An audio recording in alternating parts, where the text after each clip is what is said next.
Welcome to Codex Rex, the video game history podcast. I'm your host, Tyler. And I am your also host, Dachz. I mean, yeah, we're kind of co-hosts here. We just switch it up, right? Yeah. So each episode, what we do is we talk about an in-depth look at some facet of video game history or video game culture and how it has affected the video game industry as a whole. But before we get into all of that, what have you been up to lately, Dachz? Even though I already know the answer to this one. Yeah, I have been playing Blood Bowl most of the day, but I also have been studying for university because I have 2 tests coming up this December about biochemistry. Oh man, biochemistry. Yeah, let's not talk about biochemistry.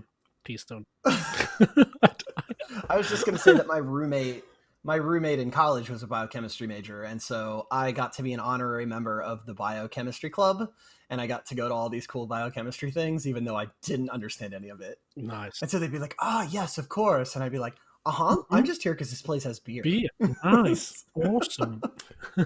If I'm not enough, you guys get me more beer.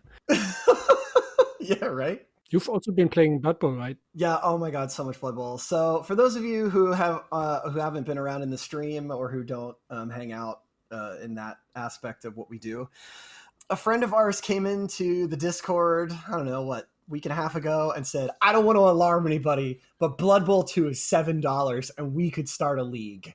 And I was like, I already fucking own this game. Let's do it. And so we all bought Blood Bowl 2, and now we have a league in the Discord, and it has been tons of fun. And so my fiance will walk by and she'll be like, Are you playing that football game again? I'm like, it's not football. Football is stupid. I wouldn't play football. This is Blood Bowl. Yeah. This is like chess, but for smart people. It's just a board game that happens to have a ball on it. Don't assume my sport. I had her explain something about real life football to me because, like, I'm sure lots of you who listen like football, but I just detest the whole thing. Sorry. But anyway, so she's explaining a rule to me about football, and this is a literal sentence I said to her. I went, "That is absolutely the dumbest thing I've ever heard. Now I'm going to watch this dwarf trip this dwarf." Yeah. Anyway, that's what we've been up to. Okay, so shall we start the episode? Let us begin the episode.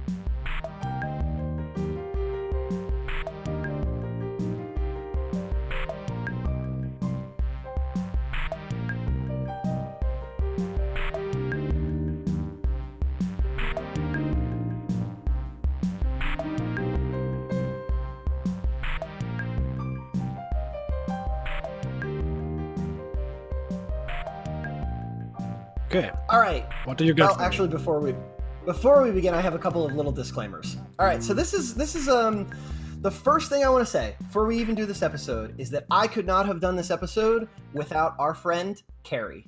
Okay. So some of you know Carrie in our Discord. She goes by Green Inkblot, and Carrie specifically helped me to write this episode. And she sent me a whole bunch of sources and a timeline that had to do with this because this was something that she wanted me to do for a long time. So first off, before we even start the episode, Carrie, thank you so much.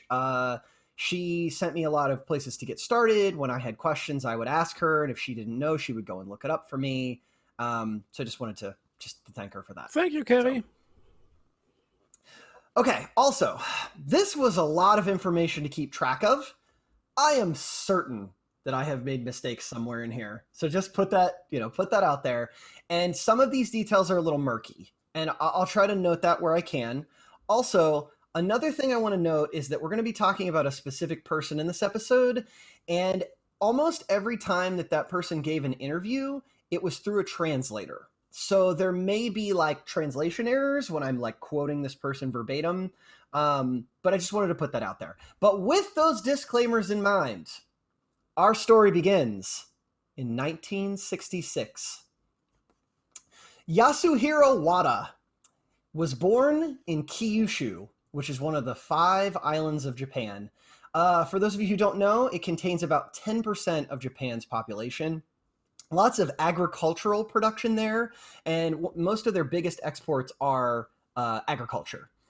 And so Have you ever been to Japan, Dachz? I've never been to Japan, and I Okay. don't know the names of the islands, but now I know one.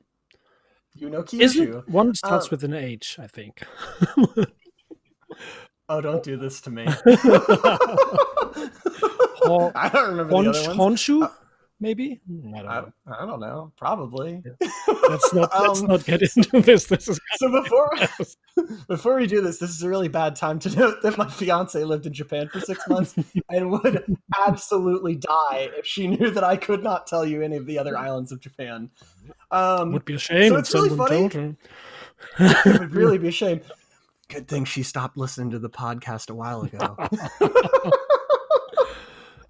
Her desire to be nice to me and placate me. Okay, we're in Kyushu. It's an agriculture island, and there's this dude. He was born. What's his name again? Yasuhiro Wada. I will refer to him as Wada throughout all of this. Yeah. Yep.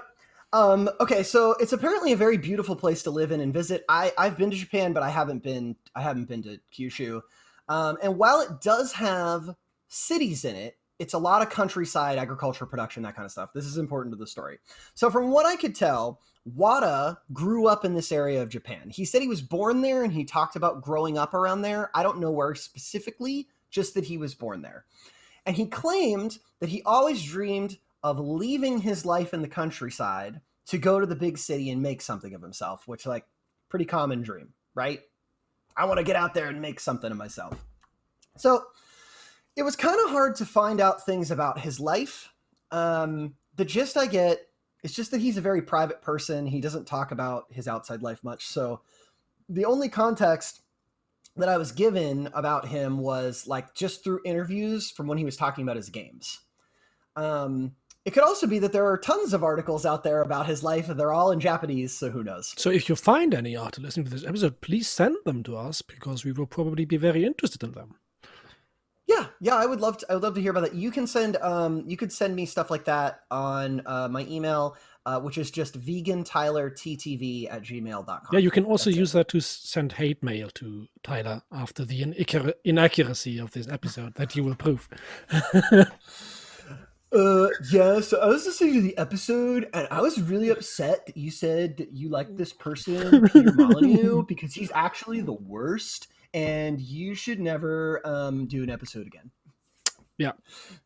Okay, so what we do know about Wada's life is at some point he decides to move to Tokyo. And he immediately starts noticing how different big city living is compared to the countryside. So he says, end quote, "Life in Tokyo was stimulating and meaningful, but it made me realize the values and nice parts of the countryside, my hometown. In the city, things could be very, very exciting and very, very boring at the same time. I wasn't homesick, and I wasn't comparing the two, nor did I want to go back. This somewhat uncomfortable feeling was just making me realize that I was only seeing things from one side of the story up until that point. And at that moment, I thought, I wonder if there is a way to communicate this feeling that I am feeling right now to others. I am sure that there are others that feel the same way." So that's kind of a big culture shock, right? So you're living in the countryside, you move to this big bustling metropolitan area. I've been to Tokyo. It's nuts. It's like one of the biggest cities in the world. And so I think that I can understand his trepidations there.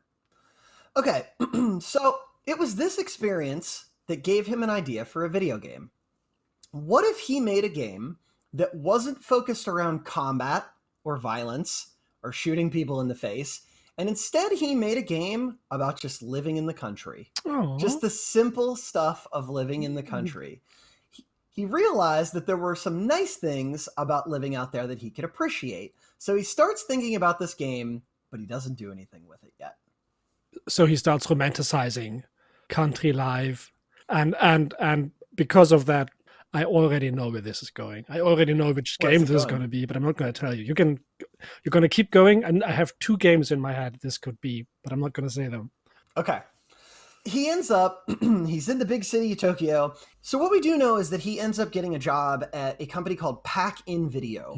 And I talked to Carrie a little bit about this, and information on Pack-In Video was kind of hard to find, and we'll talk about why that is in a moment. But what we do know is that the company was created in Japan in 1970. The gist that I got was that they started off being a video distribution company, right? Like, video media. Yeah. And then eventually expanded into making games sometime in the mid-'80s. So did they make them or did they just publish them? A little bit of both. Okay. A little bit of both. So they did mostly publishing, but they had their own in-house development as well. Mm-hmm. So they published a lot of games, like a lot of games. And so by my count, they published and distributed close to 90 games during their time as a company, most of them being targeted toward the Japanese gaming market. Do you know which platform they were publishing for? Like, did they have any specific, or did they just go all over the place?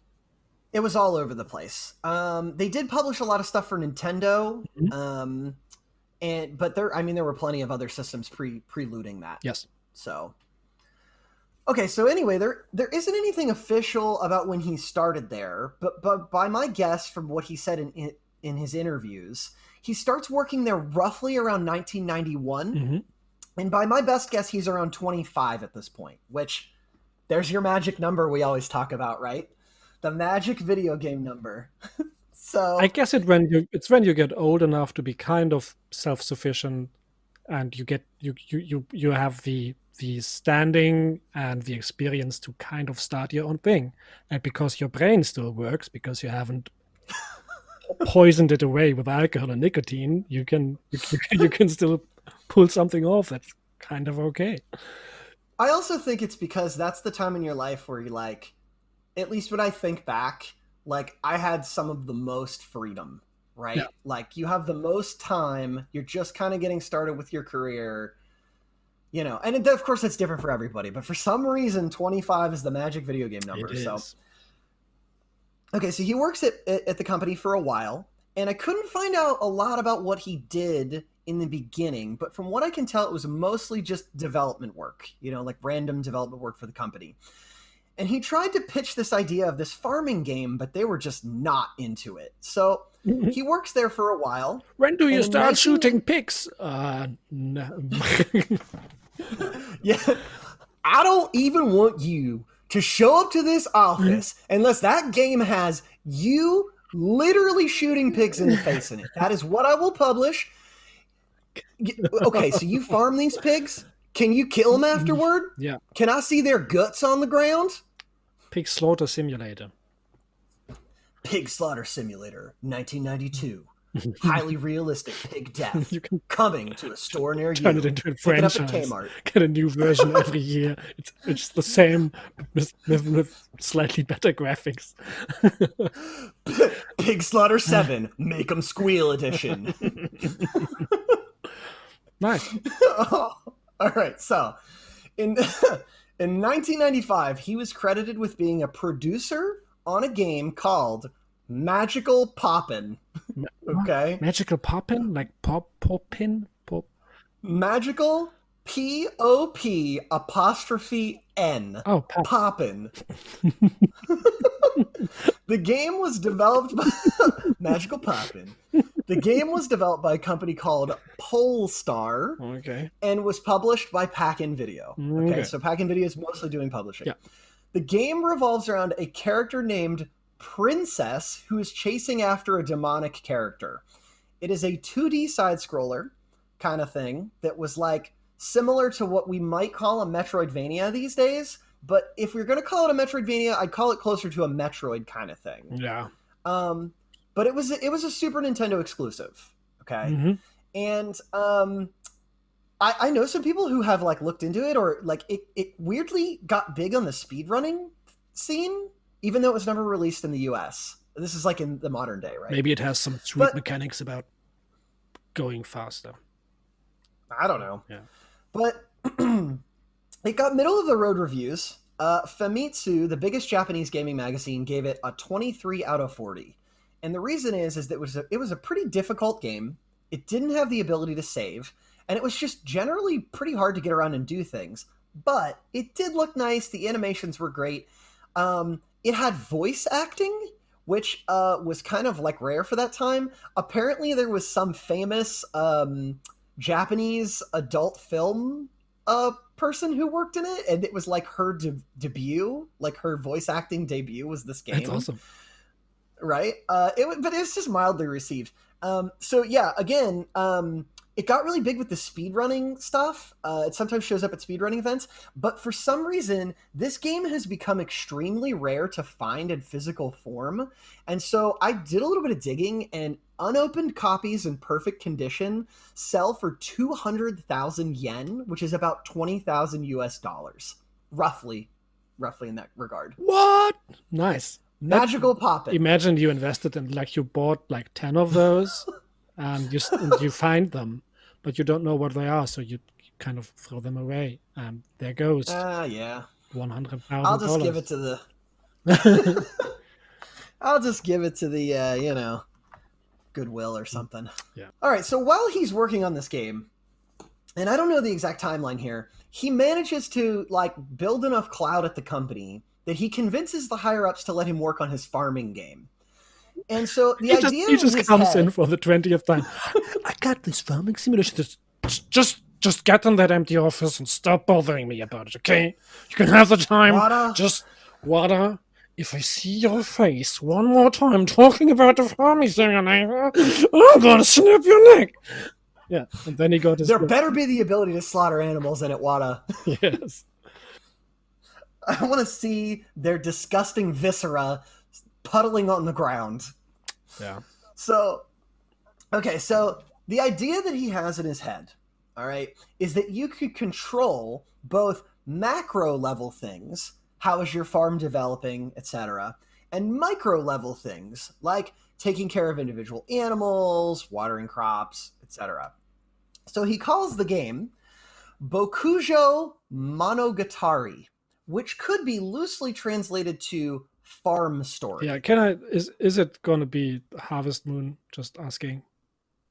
It is absolutely Harvest Okay, Moon. good. Just want to make that clear. I thought of it from the first second, but as soon as you said that this guy grew up on an agriculture island, I was like, okay, it's Harvest Moon. Yeah, it's Harvest Moon. So, okay. So, yeah, Bokujo Monogatari, and that translates to farm story. We'll get to how we got to Harvest Moon in a moment. Mm-hmm. On the Super Famicom, or the SNES as we know it. So he gets his team together, and they're kind of like, okay, what is actually appealing about this game? Why does anyone want to play a game that is just literal work? And so the thought was, you would do the work in the game, but then you get a feeling of reward from seeing your work be finished and that your effort went to something. So like, you've revitalized your farm, you've made the town better, you made all this money, whatever it might be. It's so amazing that back then all those game developers were so naive about what could be considered a game, that something as predatory as an addicting farm simulator where you do nothing but actual work, they'd be like, this is nonsense, this doesn't seem like fun. And today most of the games just revolve around addicting you to repetitive processes that are nothing but work. I think to go with that, you and I have played a lot of Deep Rock Galactic, and my favorite line in that entire game is that the dwarf basically like breaks the fourth wall and he goes, I can't believe they made me care about mining rocks. Exactly, that's it. And it's so fucking fun. It's so fun. I can't believe they made me care about farming. Yeah, right? I can't believe they made me care about watering crops. Okay, so but they're not into apparently it, right? at the time. What's that? But they don't see the appeal yet, right? They do not see the appeal. They're like, why would anyone want to play this game? And so apparently there was a popular game in Japan called Derby Stallion, where you would breed horses and then race them, which is work, but then you get to see the payoff when your horse gets these racing results. And so they kind of modeled Harvest Moon on that kind of idea, that you're doing this work, but later you get to see like what occurred. Okay, so they had several ideas that didn't translate well at first. So originally the game was just about managing a herd of cows and occasionally you would talk to people in the town, but it was really boring. So they ended up, right? That's literally the game. All right, I'm going to go take care of my cows, right?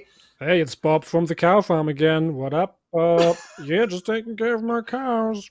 Cool, Bob. Do you need anything? Nope, there's no mechanic for that. Gonna leave now. I got everything I need in my cows. I don't even need to talk to people in the town. They're all the companionship I need. So apparently in the early versions of the game, even the people were really boring to talk to. Mm-hmm. And so Wada realizes at this point that the reason that people liked combat games is because they had a challenge to them, right? That the combat was a way to show like this challenge that you had to get through. Yep.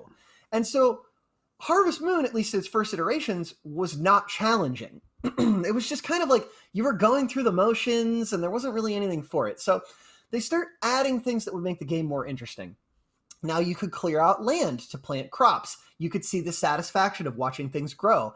And at the end of the game, you could get married to someone in the town, and that was sort of the apex of the social aspect of the game. Yes, marriage, the end of life. Oh boy, are we going to get into that later. That will come up. Okay. Yeah. So stylistically, he didn't want to throw a bunch of statistics at players in a game that was about simple farming life. So he decided he was going to create all of these very simple visual cues that gradually got introduced as the game progressed, right? So there wasn't like a bar, right? It would be like you hit the ground and you could see the ground change. You hit the ground again, you could see the ground change. Yes. And it wasn't like status bars, right? He wanted to keep it all very simple. Yeah, like so concept that will be used in many more games involving landscape change is how important visual cues are for interaction with the surrounding. I completely agree. Yeah. So right around the middle of development, the company hits some financial issues, and they had to scale back a lot of Wada's ideas. And he almost gave up on the game entirely, but two of his colleagues, quote, game planner Maya Koshi and programmer Yamatate, God, my Japanese is terrible, convinced him to keep going. I pulled that out of an article. They spent 6 months going hard to develop the game and optimizing it as best as they could on a limited budget, and eventually they got the game out. Okay, so a quick summary of the finalized story. You are a boy who inherits a dilapidated farm from your grandfather. Your job is to restore the farm. You upgrade things, you plant crops, you sell them, you meet people in the town, you can build your relationships with them by doing certain things, you go to fun events that are occurring in the town. And what was really cool about this game is that you kind of had to figure out what to devote your time to each day. And if you spent too long on one thing, you could miss other aspects of the game. Yeah. I'd always spend all my day sitting in the bathtub in the mines, chilling, because fuck farming. Yeah, fuck farming. I want to sit in my own sen. Yes. So there's an achievement in one of the newer games where you spend the entire day in the onsen and just prune up. Living the life. What else do you want? Yeah, right. But as was, the time, the Super Nintendo, it's a top-down view with 2D graphics. Yeah. Okay, so Farm Story hits in August 1996 in Japan as one of the last major releases for the Super Nintendo. And it didn't really sell well at first. Initial figures were around 20,000 units sold, but eventually it started gaining traction and popularity, mostly due to popular reviews and word of mouth. People would play it and go, this is a really fun game, and they would tell other people about it. So I don't have a ton on sales, which is sort of a theme that you'll see as we go through all of this. Yep. They don't talk a lot about how well things sold, but from what I could tell, it was acceptable for what they wanted at the time, and it made them an okay amount of money based on what they wanted as a company. Good, and probably since also the company didn't expect the game to be successful at all because you weren't shooting pigs in the face, maybe right. That they sold anything at all was an incentive to stick to it.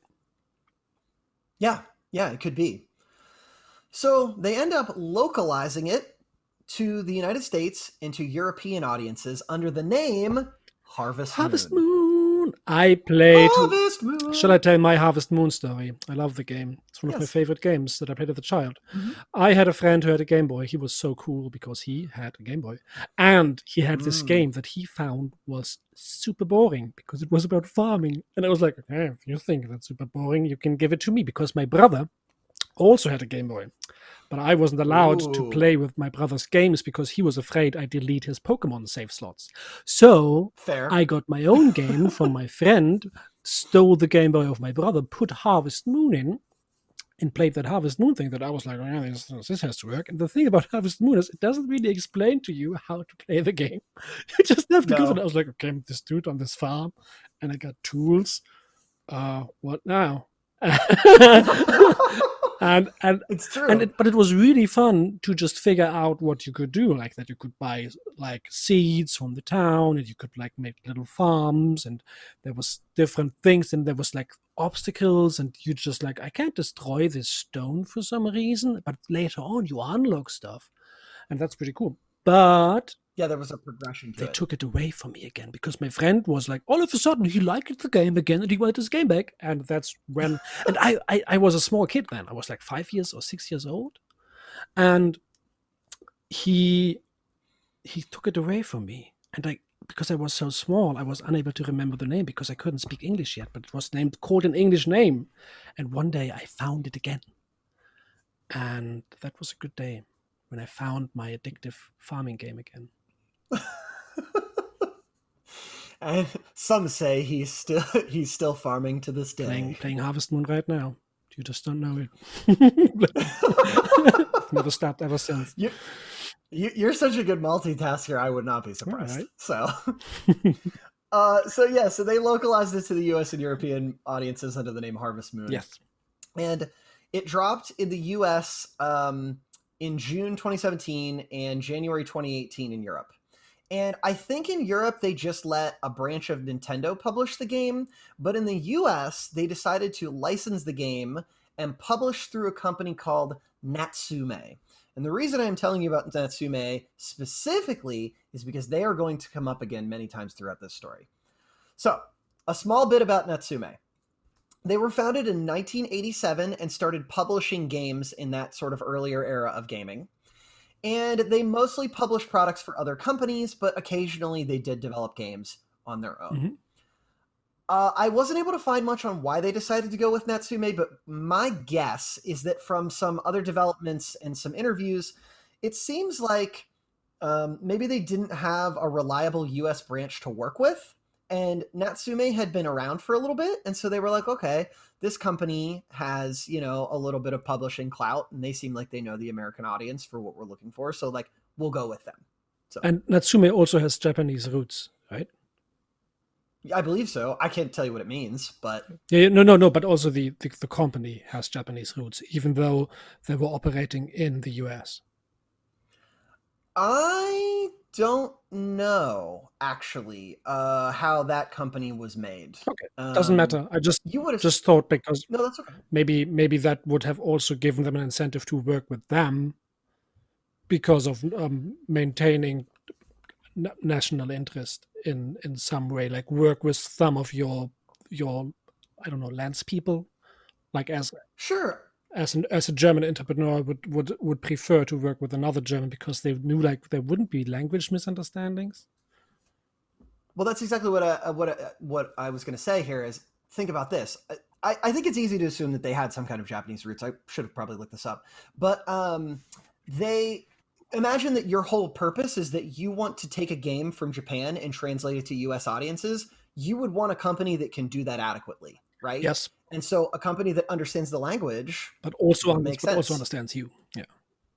Yes, exactly. Yeah. So, okay. So from what I read in some interviews, a lot of the comments during localization were negative. So they were kind of like, why does anybody in the US want to play a farming game? And the president of Natsume said in an interview later, like years later, that people just thought that there wouldn't be a market for a game like that. And that all these people told him that he should just forget about that game and not do it. And he pushed forward and sold it hard. But they had to make a couple of changes. So there's like a couple of localization changes. One big one that always made me laugh is that they decided to change all the alcohol in the games to juice, but people would still get shit-faced when they would slam it. Yeah. So they'd be like, hey man, you want to try some of my famous juice? And then everybody would be all fucked up. So I should note that timeline-wise, and someday I'd like to do an episode on like video game censorship in the United States. Yeah. This was a time during the US in the mid 90s when there was a really big push to censor video games. And so it's not surprising to me that they decided to make like a small change like that to be like, you know, what are kids going to care, right? This will help us to get under the radar of these people who are saying like, oh, look, video games are telling our kids to drink or whatever. So, yeah. But anyway, I like that, though. I'm fucked up on juice, bro. Have another shot of juice. I always wondered about that, but it makes total sense that, of course, it's something like that. Yeah. So, looking back, someone in 2012 asked him, Wada, why he thought that making a farm simulator would ever be a good idea, to which he responded, quote, because I didn't want to copy anybody else. I wanted to create something that nobody had ever done. Yes, that's a very good point. And that's what, like, if you think back to the Kim Swift episode, where their idea was just, we have to make something that wasn't done before, not just but they had different intentions. They wanted to get successful and make money. Maybe Wada just wanted to make something that's original for originality's sake. Well, this is something that we'll talk about a little bit later. You know, Wada, I don't think he ever says the words, but it's very clear that he considers himself to be an artist and that video games are his medium, right? Like his medium through which he makes art. And we'll talk about that near the end. It also makes sense because he was trying to express a feeling from the start. Yes. I want to express that I fucking hate city life. I don't want to live on a farm. But simultaneously, he fucking hated farm life and wanted to live in the city, right? The duality. Oh, no. How do you express that duality? Yeah. So... Okay, so Harvest Moon ends up being pretty popular for that era, and so the company wants Wada to do a follow-up, but he's kind of against it. He's like, I don't know that I want to do another one of these games. I kind of did what I set out to do, but the company wanted more, and he's like, well, you know, they stood behind my original idea, so I kind of feel like I owe them. Right, that's so like funny. At least that's the implication. Any other game developer we knew when they were offered a sequel, they were like, "Yeah, nice, more money, I'm in." And he's like, "This is not my. I think I have fulfilled my artistic possibilities. I cannot further improve on what I have created. But that Wada, for honor, I owe it to you. I have to fulfill my duty to the company. Father company." Give me more duty. That Wada, he's always so mysterious. Yes. We try to hand him the ability to print money and he won't take it because of something he calls integrity. Integrity. I don't know what it means. None of us do. What is this word? When do I get my paycheck?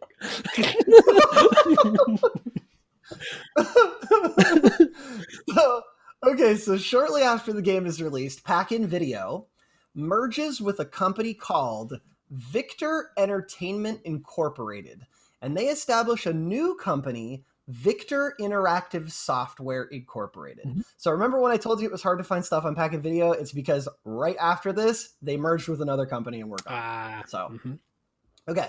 So now he's working for Victor Interactive. So you'll get sick of the mergers by the end of this episode. Okay.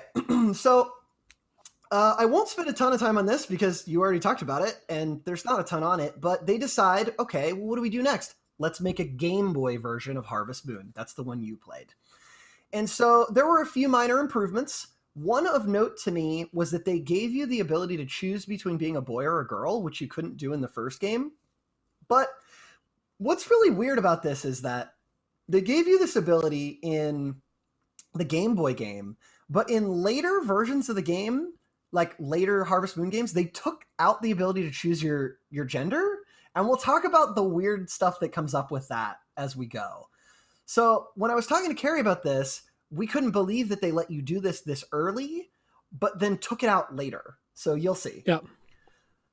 So there's very little that is very little publicly available info on this game for some reason, like how it did and like how it was received. But I guess it did okay.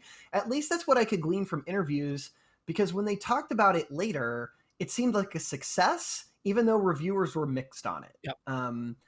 They felt like it was too light. It had removed too much from the Super Nintendo version. Apparently, they put out a Game Boy Color version of it the next year that was more well received. Remember when Game Boys didn't have color? I do. Yeah, I had that old gray Game Boy with no color on it. Yeah. I remember playing my cousin's Game Boy, and he had it was like Super Mario 3 or something on the Game Boy. And I remember thinking it was cool, but that I had a Game Gear from Sega, like we talked about in the first episode, and I was just like, this is vastly superior. Why would I ever want to play a Game Boy? This has an actual little TV on it, right? Yeah, I once looked up how expensive a Game Boy like that is now. That's just a small fun fact. And there they improve in value just as fast as inflation. So they are a solid investment. Really? Yes. Well, that's really fascinating. Anyway, so Harvest Moon Game Boy hits in 1998. And they keep making games. And so for the next game, they decide that they want to create a sequel to Harvest Moon for the N64, okay, the Nintendo 64. So WADA is still the producer here, and they end up upgrading the graphics to 3D, though they kept the top-down view. And from what WADA says, this game had a lot of the things that had been eliminated from the initial release due to those initial like financial and time constraints that he ran into. Reviewers who played it said that the game felt like the Super Nintendo version, which was like a good thing, right? Like it has the feel of the old game. And, you know, same basic story. You inherit a farm from your dead grandpa. You got to build it back up. You got to talk to people in the town, et cetera, et cetera. The concept, right? You can't really improve on the concept. You can just add more stuff or more plants or more animals or make the map bigger, but it's always the same. Maybe you can add fishing or something. That is the story of this episode. Yeah. As you'll see, it's like, let's put out another Harvest Moon game. But this time, you can go down into a mine. Yeah. This time, there are fairies. This time, it's on islands. It's all the same iteration of the same concept. Yeah. So anyway, this is 1999 that this gets put out. In retrospect, the game had some pretty bad graphical issues and glitches.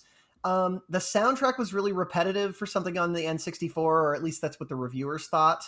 The best way that I can describe this game to you is it's just kind of like upgraded Harvest Moon. It's like just better in a lot of ways, like Harvest Moon Plus.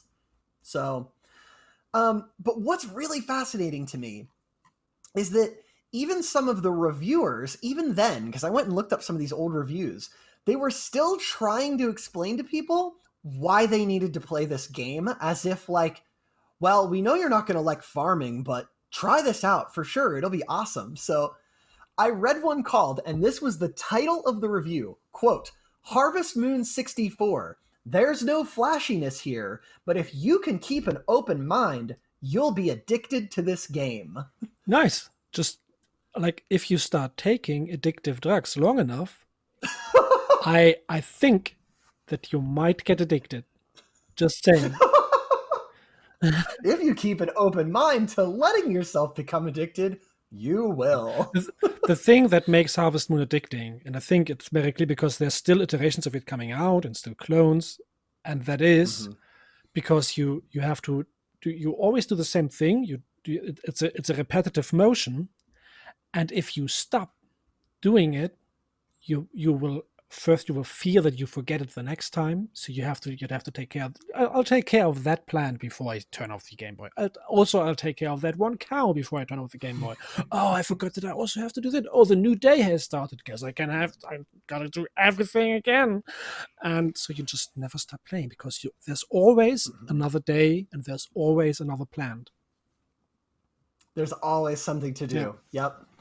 But I find it fascinating that people couldn't get into that, right? Like it was so weird for people to be playing this game that was just about life stuff. Yep. You know, like, and I think that I think about the games that were coming out during that era, right? Like they're very much like, here's this fantasy world that you can go into and do this stuff in. And so to be like, I'm going to be a farmer and I'm going to marry Susan and I'm going to have some cows, just like, I can understand why people in the 90s would be like, I don't want to play a game like that.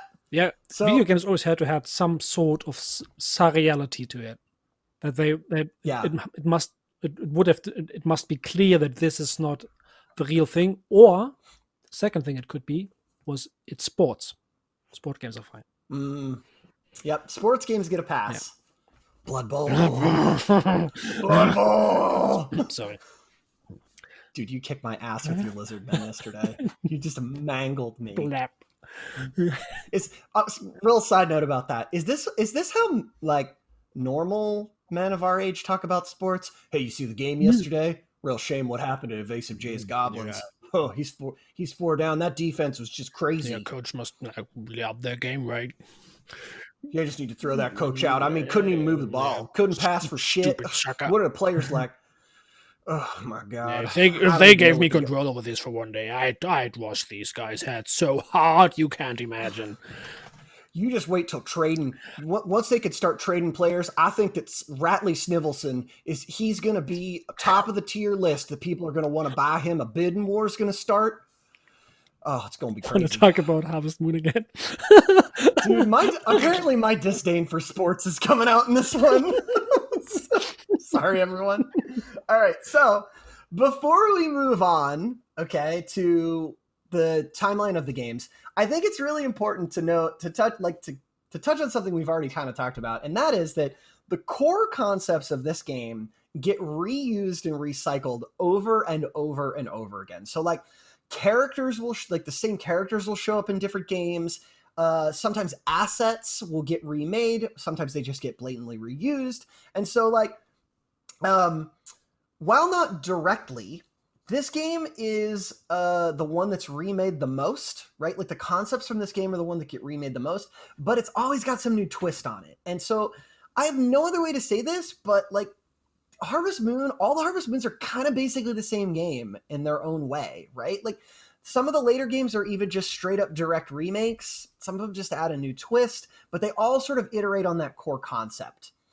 One thing that Wada talks about, like this and all future Harvest Moon games always include some kind of family drama. So it's like your parents are missing, your parents are dead, you're trying to reconnect to your family. You're trying to reconnect to your family through your work. And Wada has spoken about why he does this in his interviews. And he says, basically, if there wasn't any drama, what is the game, right? Like the game could be a little bit boring if there wasn't something going on. And he also said that he likes the idea that some of the games are about coping with loss and being able to reconnect with this person who has died and sort of learn about them as you do what they did and play the games.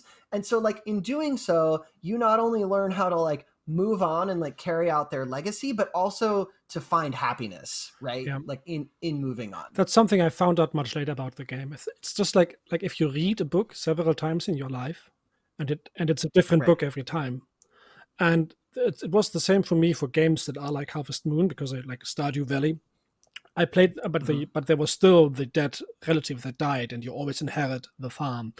And later on, that came to me that this is not about farming completely. This is also a game about coping with that. It is, and I like that. So I have a quote.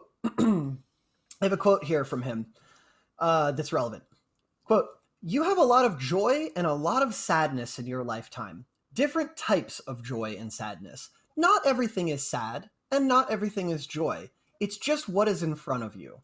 In an RPG or another game, everything is always just straight up. In Harvest Moon, you actually go through the different stages, and you want the user to go through those. Sadness, happiness, and everything." Yeah. Okay, so back to the timeline. 2000 hits. Harvest Moon Back to Nature for the PlayStation is next on our list. So apparently developing games to be published on multiple consoles at the same time can be difficult.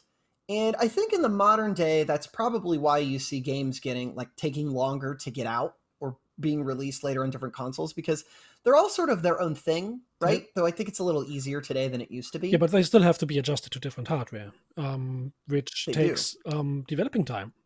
Like there will be one developer on the team that will just take care of that, and their mind will go get molten by true. It'll turn to the sludge. Problems that appear from porting to different hardware.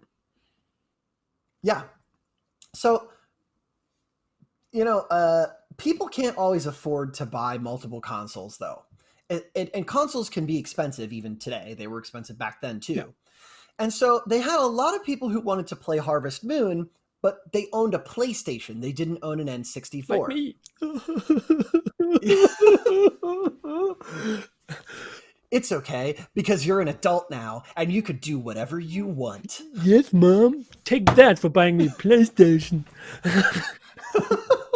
Mom, I wanted both consoles, not just a PlayStation.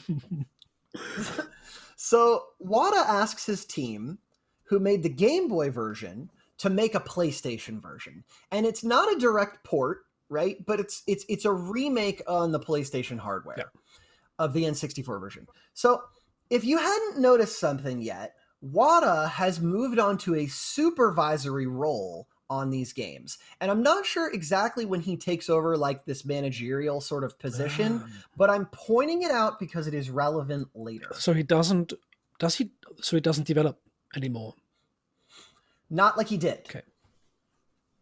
So, and here's an exact story about that. So development is going smoothly, and Wada comes to them and says, hey, how's that port of that game going, right? Like, how's that PlayStation remake going? And what he finds is that all of the characters in the dialogue are different. And so he had approved these ideas, like, they said, can we change this? Can we change that? But he had not approved them to the extent that had been done. Like, they had basically completely remade the game. And so he's not thrilled. But he gets his team together and he's like, how far along are you on this game? And they were essentially close to done. It was too late to go back. So in his mind, the PlayStation version is like a parallel Harvest Moon, like a parallel world to his vision. So, but it releases on the PlayStation and it is a hit. The PlayStation is going strong. They capture this whole new audience and they're loving it. It's a game that's not like his baby, and it's better than his baby. Well, it could be that, but it could also just be that they captured this new audience that they didn't have before. Because remember, the PlayStation was kicking off at this time. Yeah. Okay, but interesting trend that they note. In both sales and people who play the game, the players who were playing the game were about a 50-50 split between men and women. And I guess at that time, gaming already was a domain of the male demography. Essentially, yeah.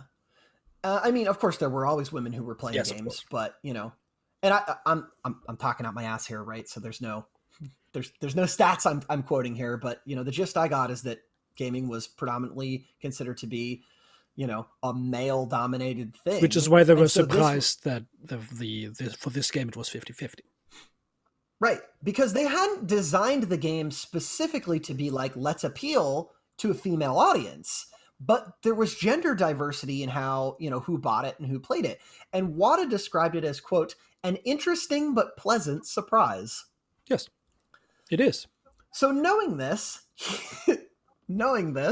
he decides to make a spin-off that he called Bokujo Monogatari, Harvest Moon for Girl. Oh, needlessly gendered, I guess. Needless. Oh, you've seen nothing yet. What will this... Yeah, bring it on. Give me what this is. So, it was released on the PlayStation in 2000 in Japan only. They only released it in the US later. But this one was it was basically the same game. You were just a girl. So if you wanted to play as a girl, you had to buy a whole separate game. So functionally, same game in many different ways, just from a different perspective. Now, I will say it got good reviews, but he got a lot of flack from his fans because the happy ending of the game is when you get married. You get married and the game ends. And that didn't sit well with people. They were like, the fuck, man? What about the rest of your life? Do you just die when you get married? Like, life isn't just about getting married. What if I don't want to get married, right? So anyway, he took that into account, which is like something that they worked in later games, that they were like, well, maybe there should be more to life. Okay, so Harvest Moon is a hit at this point, and I'm just going to rapid fire out a couple of quick games here. So 2000 hits, Harvest Moon 2 comes out on the Game Boy Color. The game was bigger. It added in things like cataloging wildlife and bugs. It ends up dropping the ability to date people, which pissed people off. 2001, Harvest Moon 3 comes out for the Game Boy Color. This game, again, missing that marriage system because they're trying to emphasize replay value, but it gets booed by their hardcore fans. Wada talked briefly in an interview about how like hard it is to make everybody happy given all the limitations of what they were doing. Mixed reviews on this one. 2001 sees the release of Harvest Moon Save the Homeland for PlayStation 2. Save the Homeland. Save the Homeland. Sounds like you're part of some Japanese militia trying to get those disgusting traders and mercantile beasts out of your farm tiles. There was a war about this and we lost it, but we are going to take our country back. Do you know what it's about? You're trying to stop your farming village from being replaced by a resort. So yeah, you're not far off, dude. These disgusting foreigners trying to build hotels on my farmland. I can't do a southern accent. They're going to destroy my rustic life if they bring in that resort, and there'll be tourists. Yeah. Anyway, it had a bunch of different endings, which was something that was new for Harvest Moon. And you, depending on what you did, who you talked to, like you could stop the resort, you could change the ending in a bunch of different ways. Okay, so where is Wada on all of this? So he's still supervising the games, giving his input, creating concepts and such, but he was also like supervising some other weird games that I wanted to note. So in 2002, he's working on a PS2 game called Chulip, I believe it's called. CHULIP, Chulip. It is a super bizarre, dreamlike game about kissing people in a town to improve your reputation with them and try and find your true love. What? What's the... So you have a dream at the start of the game that you're meeting your true love, and then the game begins, and you walk around town literally kissing people to improve your relationship with them. Hey, Bob, it's good to see you again. Let me just kiss you right there on the lips. Ooh, a little bit of tongue today, Bob. I really appreciate that one. Kissable. Bob, you ain't brushed your teeth since lunch, huh? I can taste some garlic. Give me another taste of that, please. Yeah, let me. Can I have another taste, Bob? Let me go in for round 2. Let me improve our reputation. Okay, that's a creepy game. Don't even have to play it. 10 out of 10. It was a real trip. It did not release out of Japan until a few years later, and if I remember correctly, it released as a GameStop exclusive. Yeah, like just GameStop had it. I don't know. If any of you, I'm gonna get a fucking email that's gonna be like, "How dare you besmirch the name of Chulip? 2002's Chulip. This is my favorite game. And when my mother died on her deathbed, she said, you never let anyone talk shit on that kissing game, my son." And then she kissed me, and then she died. And then she kissed me. Our relationship was improved.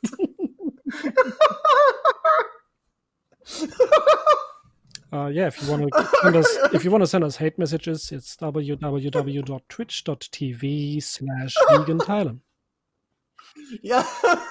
Yeah, please. Thank you. That'd be so great. Yep. You guys can see how red I am. Okay, so he also worked on another weird PS2 game during this time called Boku wa Chisai, which translates to I am little. Actually, Andrea and I use Chisai in our daily lives because I'll be like, you want a little bit of, or you want some of this? And she'll go Chisai, right? Just a little. Just a little.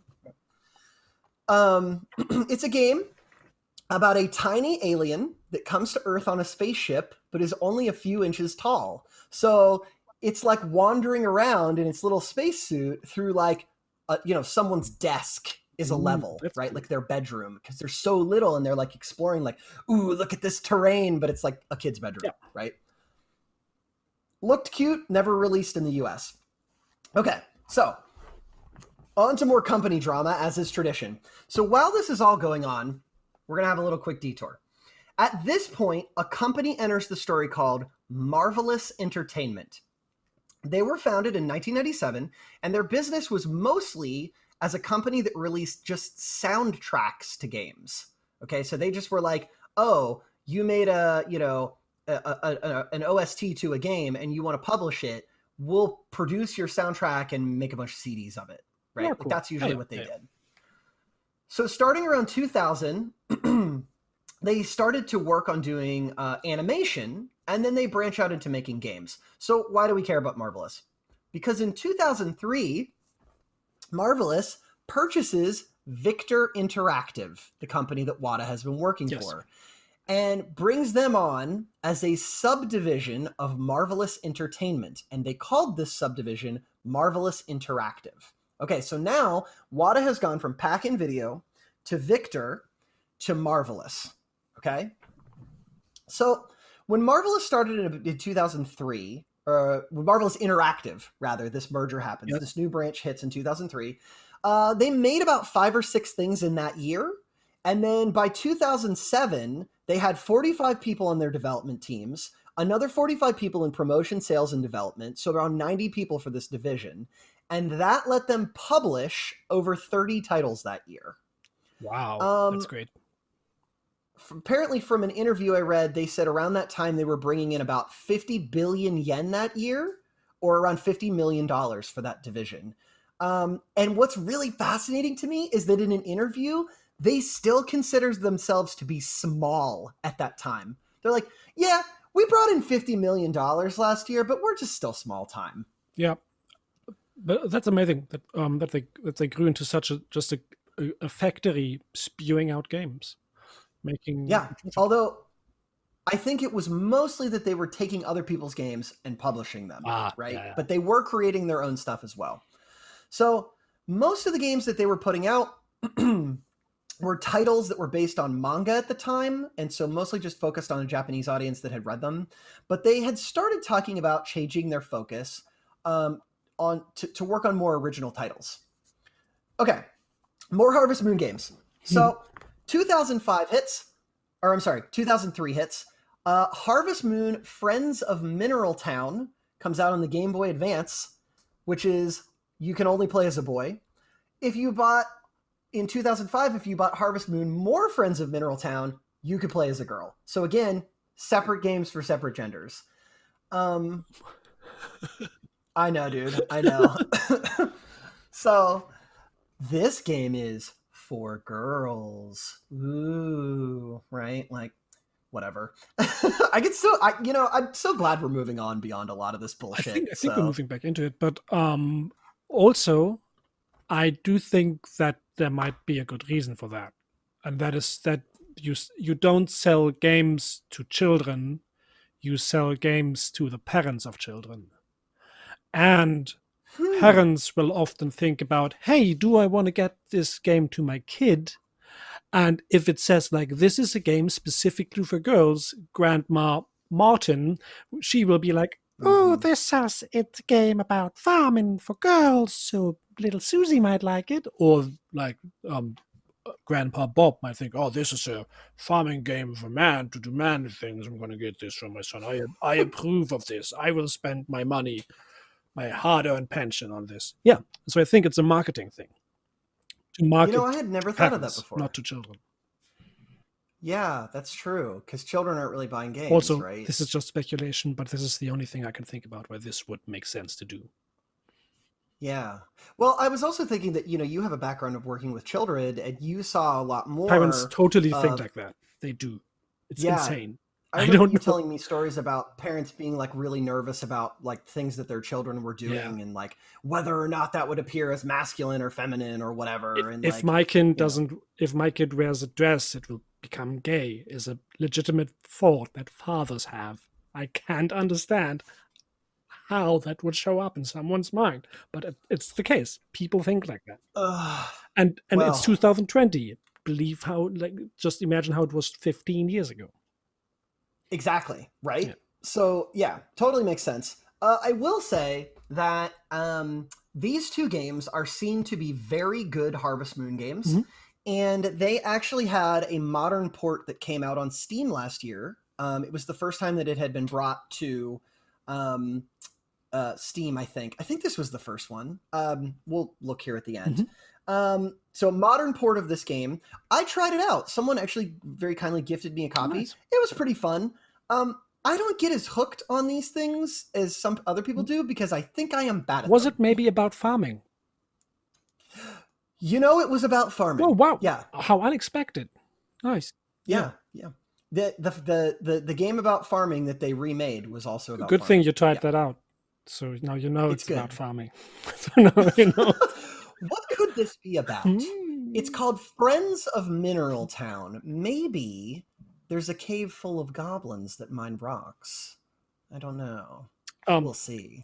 Small side note, the creator of Stardew Valley once said that he actually created whole cities of goblins in the mines that you could visit and trade to, but he decided to not include it because it would like make the game lose focus. Really? Yeah, he said it in an interview, and everybody was like, "Please include it." He was like, "No, I'm not going to do it. Still have it. Not going to do it." I mean, that's cool. Yeah. That's good to know. We'll talk about Eric Barone here as we get near the end. Nice. So, okay, 2004 hits. Harvest Moon: A Wonderful Life for the GameCube comes out. So, with the acquisition by Marvelous, they continue cranking out games. So, what was different about Harvest Moon: A Wonderful Life is that in the first chapter, instead of the end of the game is that you marry someone. In the first chapter of this game, you marry someone. And if you didn't, the game would end. But if you did marry someone, you had kids with them. And then the rest of the game is about having a family and watching the family grow up over the years. You literally watch your children grow up. They end up dealing with their own life struggles. Their lives change based on your choices. And the game ends when you die. Like, your character dies and your children visit your grave. Do you then restart as one of your grandchildren? That would be cool. Oh, as cool as that would be, no. But I know that they added something later where you could, like, they call it like heaven mode, and you could continue playing the game even after you had died. Yeah. So Wada says that this might be his favorite Harvest Moon game because it best represented what the series was originally supposed to be about. So here's a quote. Quote, "It's closest to the very original concept I had for Harvest Moon."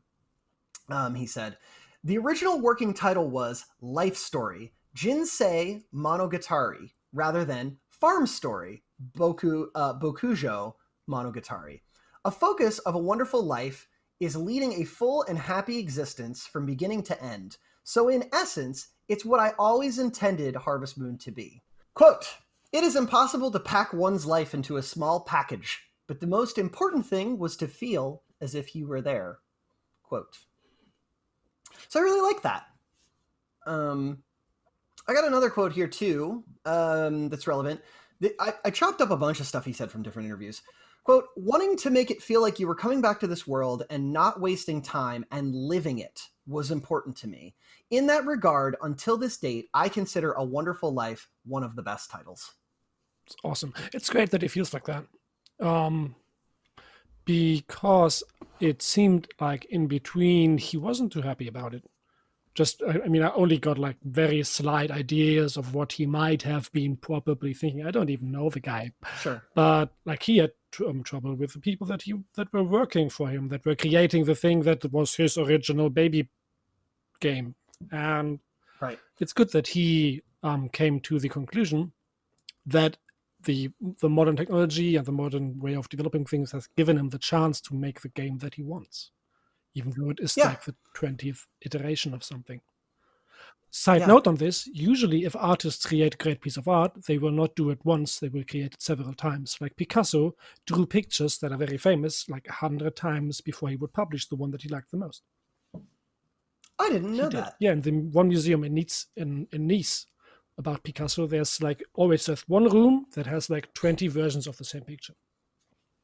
Yeah. So it's really interesting that you mentioned that. I am absolutely not going to compare myself to Picasso, but I've mentioned on I mentioned on the podcast before that I've gotten back into painting miniatures, and everybody will say, well, man, that miniature you painted is really cool. How did you do that? Wow, that's really good. And then I show them all of the other iterations of that same miniature that I fucked up, Yeah. right? And I'm like, here's this one where I thought I'd go with this weird purple thing. Here's this one where I had brass shoulder pads that looked really bad, right? Like, how many iterations do people go through until they get to that thing, that last product that we think of as perfect, Yes. right? And so even looking back on, like, I just did a squad of 10 guys, and even looking back to the first guy I quote finished, I see improvement on the color scheme, what I wanted, how I wanted to, make it look by the time I got to the 10th guy as compared to the first. And that's not even counting all the shit I threw Also, away. there's always a dissonance between what's in your mind, what you think, like Wada had this original idea of what he wants his game to be, and then there is what he creates. And those are never the same thing. Those are always different things. And I think this dissonance gets smaller and smaller the more you iterate over this picture, this image in your mind, and you gain the abilities to create it, to give it a place in reality. I want to skip ahead just a Yes. little bit. This is something I was going to talk about at the end, but I think it's relevant to mention it now since you brought it up. So it's interesting to hear him talk about how he feels like the industry in general. So there was this really lengthy talk that he gave at the Game Developers Conference, and it was done through like a translator. And he starts off talking about how, as an artist, he really likes video games as a medium. And the reason is that you can express yourself and express things in ways that books and movies can't, because you can interact with them and you can change them, right? So you're putting people in this immersive experience that they can do things with. But even as that is so cool, right? Like, it's a medium of art that requires a lot more work sometimes. And this is not to discount other forms of art. But a video game might not accurately reflect your vision because you have to worry about budgets, timelines, what influence do you have over your own work? What, you designate a task to somebody and they change all of the dialogue that you had originally created, right? Like, that's fascinating to me. And so he did a Reddit AMA. He did a Reddit AMA, like, I don't know, a couple of years ago, where he talked about, someone asked him about, like, what's your process? Like, what's the process of making a video game? And here was his quote. Here is how I break it down. 1, have an idea, whether it's yours or another person. 2, get funding for the game. 3, completing a game to have as many players enjoy the game around the world. 4, providing the game to the world and recouping the money from step 2. This hasn't changed for me in the time I have been in the game industry. So why I went through all this is because, you can't just make a game, right? And there's so many other things that go into it. And so I think it's just really fascinating to think about how, like, video games are a form of expression, but they're a lot harder to express yourself sometimes unless you're doing all the work solo. Absolutely, because it requires a vast amount of technology and technological knowledge. And money. It just requires a whole bunch of money to make it. Yeah. It really does. So, speaking of money, I don't have numbers, but for a time, Harvest Moon: A Wonderful Life was the best-selling Harvest Moon game. I talked to Carrie, who helped me set this episode up, and she says this is probably one of the best versions of the game. Again, you had multiple versions, a boy version on the GameCube in 2004, a special edition on the PS2 in 2005. The girl version came out on the GameCube in 2005. So, Wada has made this game that he always wanted to make. End of the episode, right? We're done here. Let's leave it. Of course. Yeah. I enjoyed it. Have a good day. See you have a good one next week. Nice chatting with you all. Okay. There's our end theme. This What song is it? sounds What's the like plot home. twist? Give me the plot twist, Tyler. What is it? They keep cranking games out. I promise I'm going somewhere with More all of farming this. I'm going to games. tell you about all these It's more games. farming games. Are we going to talk about 20 more iterations of Harvest Moon? Yes, bring it. And in this one, they gave you the ability to get golden tools. All right, But so broke really fast 2005. because gold makes shit tools. Yeah, exactly. It's soft. Why would you ever want it? Anyway, Wada takes over in 2005. Wada takes over as president of Marvelous Interactive, and he's basically running the show. And so he's even further supervising games, and he started allowing other people to put their own ideas in the game as well. So it's not just his thing anymore. Now also other people can include their ideas. It's been long enough. What do you guys think what we should do? Not. How about not a farming game? We're going to keep on doing farming games. Let's stop asking people what they want to do. Let's make another farming game. People want more farming. In the last game, you couldn't grow summer squash, and now you can. And one day this guy comes into his office like, Wada, I have made this game where you shoot pigs in the face. And he's like, his eyes grow red and his cheeks start bristling. Out of my office, you pig. Wait until you hear about the game that comes after this. So he starts letting other people have more creative input. And so he starts seeing himself as someone who would come up with concepts for games, launch them, and then once that series had been started, he would pick producers to work on it for him. And so he talks about this a lot in all of his interviews about how there's this associated risk with starting up a new intellectual property, and how he wanted to be that guy who would be willing to forge ahead with strange things that other people might not want to try. Plus, the gaming market was kind of becoming more casual. So he was trying to find, footing there in weird ways. Okay, so more games. 2005, Harvest Moon Boy and Girl comes out for the PSP, which is just a port of Harvest Moon Back to Nature. 2006, Harvest Moon Magical Melody comes out for the GameCube. This one had this story where there's a depressed harvest goddess and you're trying to wake her up by doing stuff because she's real bummed. Oh. I know, right? 2006, Harvest Moon DS boy version and Harvest Moon DS cute girl version. These were more or less a remake of Harvest Moon: A Wonderful Life and Another Wonderful Life, which was sort of a secondary But cuter. thing. But cuter, because girls are cute and boys are not allowed to be cute. Boys don't have adjectives. Adjectives are unmanly. Boys are terse and to the point, and girls get flowery language added to their games. Regardless, I think the Harvest Moon DS game sold close to 500,000 units, right? It's a lot comparatively. So while they are slamming out games, Harvest Moon's 10th anniversary hits. Yes, all of those games came out in 10 years. They decide to create a spin-off, and they get an outside company called Neverland. Here comes a new company you'll have to keep track of to develop it for them. So in 2006 in Japan and in 2007 in the United States, they release a game called Rune Factory, a fantasy Harvest Moon. Ooh. So you have a game that is licensed and funded by Marvelous, developed by Neverland, and published in the US by Natsume. So there's 3 companies who are dealing with this game. In one interview, they described it as, quote, Harvest Moon, where you wield a sword. It is a Harvest Moon adventure game. So, what I find really fucking strange about this is that he specifically made Harvest Moon games to not be fighting games. So why he signed off on a fighting version of Harvest Moon is beyond me, but super popular. Small theory. He started off as an artist with ideals.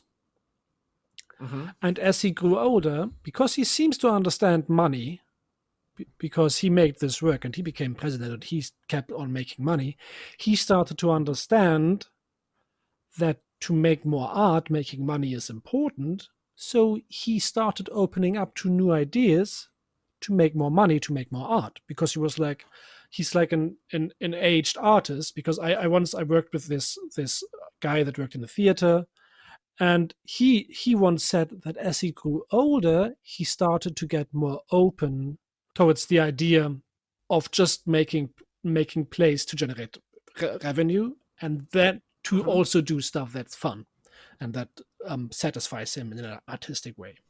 I remember you talking about that guy. Yeah, that's interesting. I could see that. See, here's the thing that really, when we talk about some of these other games, they'll tell you, like, we made this game because blank, or, they're being very upfront about it. I can't find a ton of stuff about why they made some of the decisions that they made. I can only look at what's there in interviews and in their PR I mean, stuff. in this whole podcast thing, we speculate a lot. But if you get into this, you gotta know that we do that, and that we're just throwing around ideas. And but I think the speculation can sometimes mean something it can't.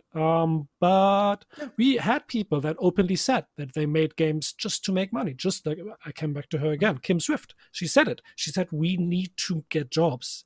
We were in video game school, and that might have been a bad decision if we fuck up now. So we got to make something that makes us money, or we're on the street with $400,000 of college tuition debt. I mean, shit, look at our Peter Molyneux episode, right? That dude was just like, hey, here's money. Whatever. Can you make a video game? Right? Yeah.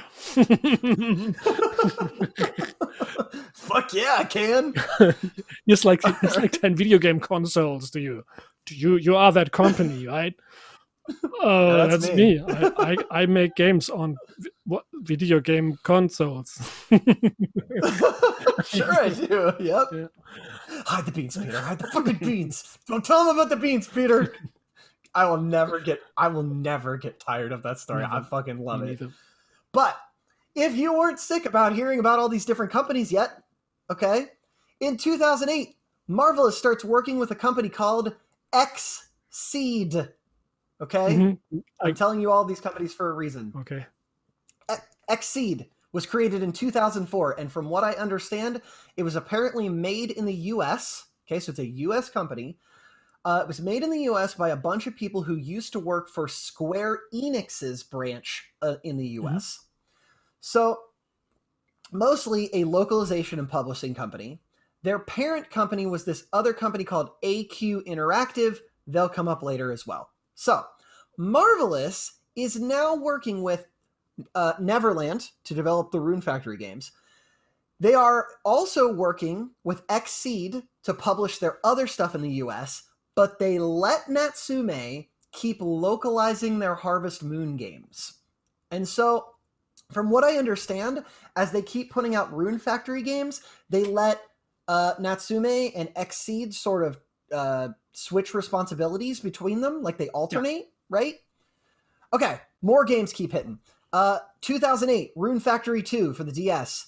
2008, in Japan, Rune Factory Frontier for the Wii, which hit in 2009 in the US.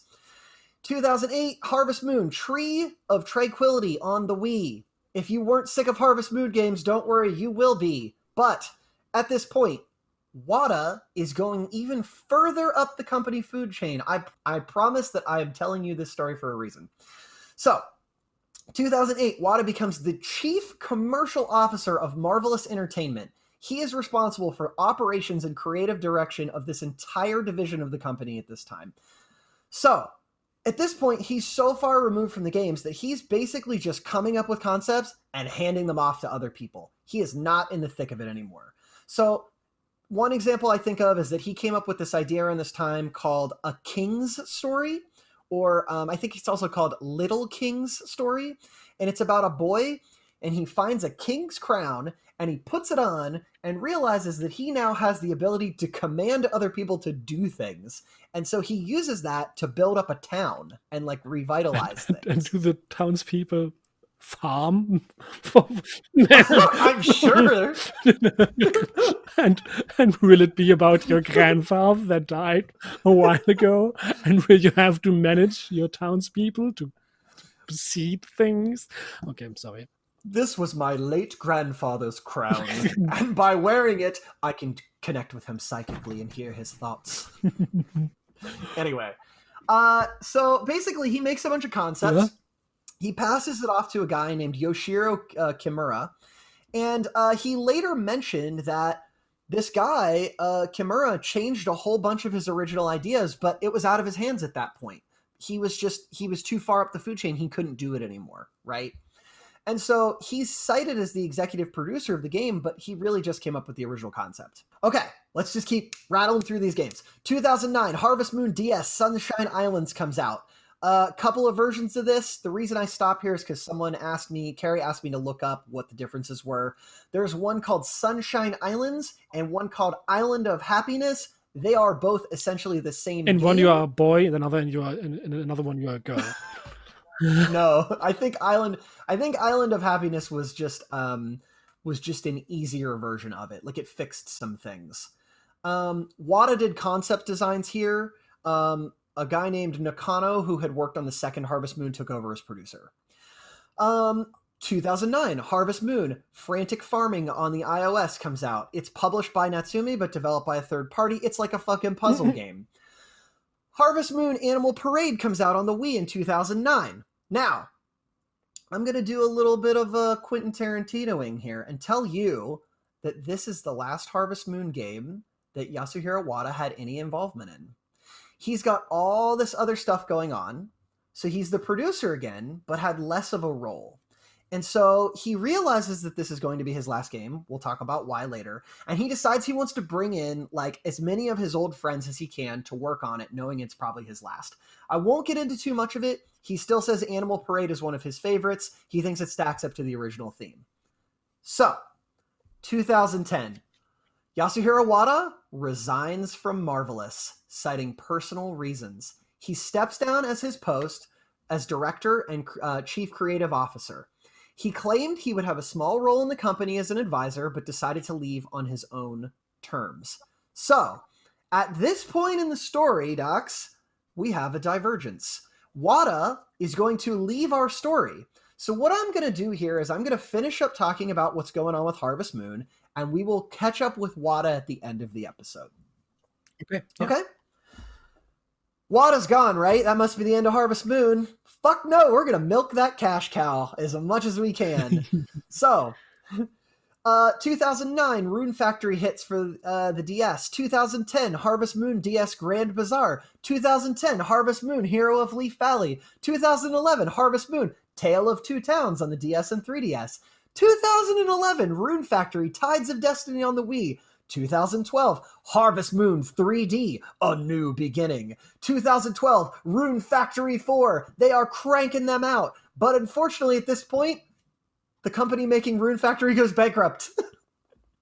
Rune Factory 4 is the last one they make. Apparently, a bunch of developing staff gets hired into Marvelous. Okay. Enter more company drama that is relevant. Around this time, Marvelous tells Natsume, their longtime publishing company in the US, they are moving on, and that they are going to start publishing all of their games with their internally owned company, Xseed, that I mentioned to you before. Now, this makes sense, right? Why would you keep paying Natsume to do something you could do yourself? You're perfectly qualified to do yourself. Natsume, essentially, they just keep, I mean, they've worked with them for how long at this point? 20 years. But, you know, they're essentially raking in all this cash for a game that they didn't have anything to do with other than localizing it. So there was this push by Marvelous at this time to localize a lot of their stuff and use their own in-house things. And I think that they just wanted to end that relationship. And it might have just been money, but, you know, I'm speculating here. I'm sure that there were other issues too. Okay. Why have I told you all of this endless company drama? Because here's the thing. One issue. Natsume owned the rights to the name Harvest Moon. Will they pull a Guitar Hero problem where that happens and nobody can publish games with that name anymore? 100%. They said, we're not fucking giving up Harvest Moon. This is our baby. We've been working on this since forever. So you are no longer allowed to localize games and call them Harvest Moon. So what ends up happening here is that the series fractures even further. Marvelous keeps on making Harvest Moon games, but now they are called Story of Seasons. They retain all of the rights to the old game's assets, everything. Natsume only owns the name Harvest Moon and decides to go on like nothing happened. So, if you want to play original Harvest Moon games, you are looking for Story of Seasons. Those are the original games. Harvest Moon is its own offshoot now. Oh, so they renamed all the old games into Story of Seasons and they just republished them? Or what do they do? So I think any time that they remake one of them, they have to call it Story of Seasons now. They can't republish under Harvest Moon. I see. And so Carrie and I were talking about this when I was working on this episode in the Discord, and she told me about how Natsume was like, it's the 25th anniversary of Harvest Moon, and we're putting out a Harvest Moon game. But they never note that it's not the same series anymore, right? Because they just capitalize don't have the rights to any of the old material. They had to remake it from scratch. Everything that they make is new. Yep. And they probably have to make it in a way that nobody can argue that it's just a blatant copy of Harvest Moon or Story of Seasons or however it's called. Yeah. Right. I don't know the legalese there, but yeah, they definitely had to think on that. Whenever anything legal comes into the production of these pieces of art, it always turns into this weird, useless trash. Doesn't it? It's all about money. So, okay, so let's crank out the last of these games, and I won't sit too long on them. Natsume publishes their first game on their own called Harvest Moon: The Lost Valley in 2014. It was the first Harvest Moon game to use fully 3D movement, so it wasn't a top-down thing anymore. The gist I got from it was kind of like a Minecraft sort of thing where you'd like change the environment block by block. The first Harvest Moon to include a DLC, which was interesting because we're hitting that era now, right? Yeah.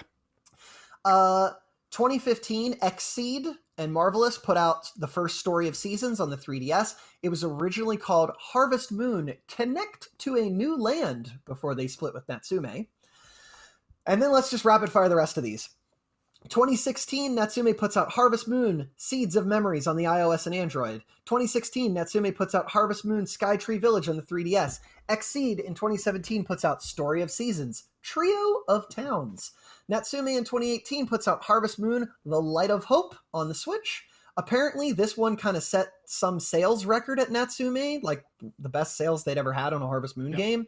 That's according to the president of Natsume. Marvelous / Xseed in 2019 puts out a Rune Factory 4 Special Edition. I think I own this game, but I've never played it. Someone wanted me to pick it up, but I have it. I've never touched it. Apparently it's awesome. 2020, I've played this game too. Story of Seasons remake, Friends of Mineral Town. By my count, this is the first Story of Seasons game that was officially available on PC. And you may say, boy, that's a lot of games, but wait, there's more. Coming out next year, Natsume is making Harvest Moon: One World, which drops on the Switch on March 5th, 2021. Story of Seasons has announced Pioneers of Olive Town, which drops on the Switch on March 23rd, and Rune Factory 5 put out a trailer in September 2020 and is slated for a May 2021 release. That is fucking exhausting, isn't it? It is. Also, just saying that whenever I think I want to play something that's like Harvest Moon, I will not play Story of Seasons, nor will I play Harvest Moon. I will play, say it. Stardew Valley? Yes, of course I will play Stardew Valley, because it's a better game. We'll talk about that in a minute too. I promise I will talk about Eric Barone because he's really relevant to this episode. Also, if you want to send me hate mail, because I think Stardew Valley is a better game than Harvest Moon or Story of Seasons, please refer to www.twitch.tv/vegantyler. Yeah. That fucking. Who's that German guy you bring on? I don't like his opinions. They're different than mine. Okay, so the gist I got out of this is just like, how much fucking farming can you do, right? Like, that's so many games. It's more than anyone could ever play. Like, how many fucking farm simulators do you need? How many possible variations of farming could there be? You know what the best-selling game in Germany was for a while? What? Farming simulator. Of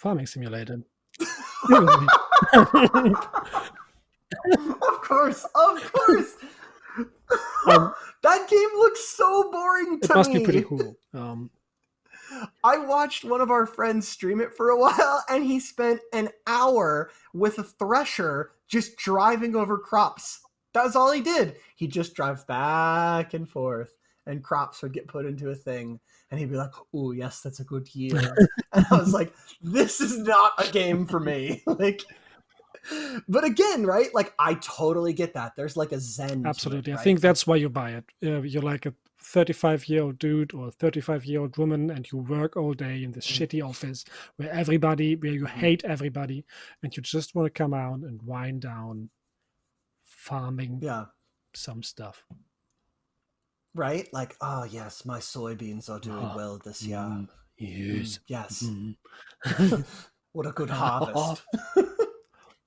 Okay, so now that we've talked about this, right? I specifically wanted to do this because this whole episode was spawned because I was having a discussion with Carrie, and we were, if I remember this correctly, this is months and months ago, and I was like, what the hell, what's the difference between Story Seasons and Harvest Moon and stuff? And she kind of like knew a little bit about it, and then she went and did all this stuff and like did all this research and was like, you should do an episode on this, because that split, like, no one knows about it, right? And so what's weird is if you didn't know, you'd probably think that Story of Seasons is the knockoff, but it's the original. Yeah, you would right? think that. Yeah. Right. So, okay. So there's actually an article that I actually, that she found, and it's literally called, "What the hell is going on with Harvest Moon?" Right? Because no one knew. There's like 5 fucking companies here. And speaking of companies, what the hell happened to Yasuhiro What's Wada? up with Wada? Well, what's up with Wada, I have 2 bro? theories. First one, he moved to the countryside and fulfilled his artist dream in reality now. Because for all his time, he dreamed about going back to the countryside, but never did it. And now there was only one way to go. He had fulfilled his perfect fantasy, and now he just had to do it. Other theory, he just used all his money to live a very luxurious life and died 3 years later from pancreas cancer or something. Knock on wood. Well, let me tell you, it's neither of those. That's good. So, when we last left Wada, he had left Marvelous in March 2010, citing personal reasons, but he spoke later about why he left. Quote, "While I felt that game creation was my job, Marvelous operates on a hierarchy of experience, and gradually I was forced to take a more managing role. Then I was completely cut off from developing games myself, and I was stuck in a dilemma. During this situation, Goichi Suda from Grasshopper Manufacture invited me to make games together, and I changed companies." So Wada was like, I'm fucking sick of doing all this supervising. I just want to make games again, right? Yep. And what I was thinking about this episode, right? Because I don't know if any of you know my process with this, but I work on these over like a period of weeks or sometimes even months. And so I'll be working on things and I'm trying to relate them to my life. And I have a real life friend who, shout out to my buddy, you'll know who you are when I say this, who has a PhD in chemistry. And lately he's been talking to me about how he has this job, right? That, you know, it's a good job at a big name company. And he says to me sometimes, he's just like, you know, man, I just miss being in the lab and doing chemistry. If you talk to, I know him, and if you talk to him, you notice how he misses it. He really does, right? Or like, I started thinking about it too. Like, okay, so like I do political science, right? Those of you who know me know that I'm working on a dissertation and I teach classes on American politics. And you know what I miss sometimes? Being in the thick of it, going out and knocking on doors, trying to get as many votes as I could, talking to people, right? Like that kind of like boots on the ground shit is what got me into politics.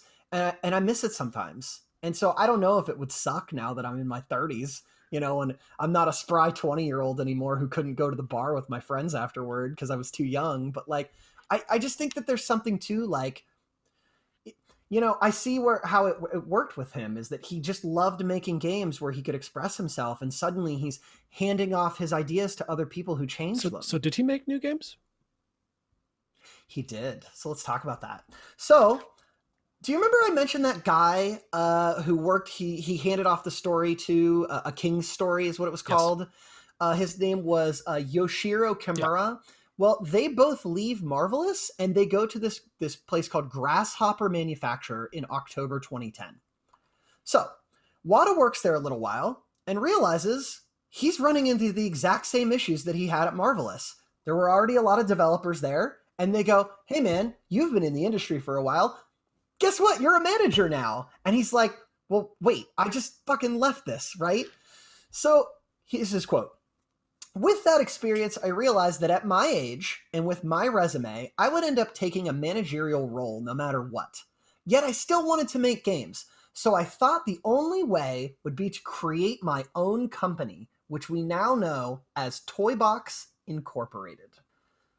So August 2011, less than a year after he started at Grasshopper, Wada leaves and forms a new company called Toybox Incorporated with his friend Tomio Kanazawa. Now, I did a little bit of digging on Kanazawa, and he was with Wada from the start all the way back to the first Harvest Moon game. So they've known each other for a long time. And Kanazawa has served in various roles on the games, working at Pack-In Games all the way up to Marvelous, right? He's well known for a game you might have heard of called Deadly Premonition, which he worked on during his time at Marvelous. I don't know that game. It's kind of a cult classic kind of game. Well, it's kind of like a weird, scary game that maybe we'll do an episode on later. Okay. Famous game. So here you have Wada, like some other big-name Japanese developers, leaving a very large company to start up a smaller company where he has more creative control. And so in some interviews, he mentioned that like part of the reason he stopped working on Harvest Moon was because he felt like he had come up with every possible idea that he could. It's hard to innovate when you run out of ideas, right? So as he put it, quote, what one human can think of in their mind is very limited. Wait, he said that he ran out of ideas because he had so many, right? There were so many different ideas he had during his time. So like I can only like that one concept he had about farming, and then there was that other concept that also included farming. I can't imagine how it must have felt for him, that a person with such a vast amount of ideas, how it must have felt to finally, after such a long time, finally run out of them. So I will stand up for Wada's honor here and say, imagine this situation. All right, Dachz, you're the new Peter Molyneux of this story. And someone says, make a farming game. So what do you say? Sure, bro, I'll make a farming game. Nobody told him to make a farming game. Everybody told him not to make a farming game. All right, that's actually fair. All right, you make a farming game. And then someone says, that's really great, make another one. And you go, okay. And they're like, and add new stuff. And you go, cool, now you can get horses or whatever. And they're like, that one was good, make another one. And it's like, there's a fairy and you gotta collect music notes, which is actually the plot of one of those, right? And it's like, okay, make another one. And now there's a fairy on an island and you can fly. And right? Another theory why there was a boy and a girl version, he had a contract and he had to fulfill a contingent of how many games he creates for the company. So he had the idea, we're just gonna make 2 games out of 1. That could be. Yeah. So, but also he put, I like this. So, and I'll explain why I like this in a minute. Before I even talk about his game. So quote, Launching new IPs is difficult. When you're not developing for iOS or social games, retail is a hurdle. Toybox is going to try. Our philosophy is we're going to launch new IPs for consoles and handhelds, which might be linked to iOS, Android, and other devices to build a brand. Now, why am I reading you this quote? Because I might have this somewhere later here as we start finishing up. I want to get into his games and stuff too. But he talked about how in the industry, you have huge, gigantic companies, and then you have these little indie developers. But there's the middle ground of like middle range companies are fading. They either are an indie company or they grow large enough to get absorbed by a large company.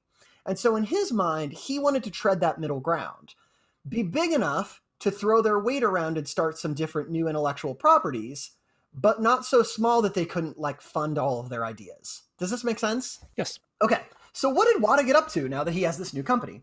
So the first thing he puts out is called Hometown Story. And this is on the Nintendo DS in October 2013. And so he makes a game where you take over your grandmother's shop. And in his eyes, it takes place in the Harvest Moon universe, but it's different with its own story. I love your face. You stock shelves, run a store. There's NPCs that appear as your shop grows. You play a fucking NPC in the Harvest Moon universe and it claims that, oh, that's a new idea. Finally, I can develop this thing that was completely not possible in my original job.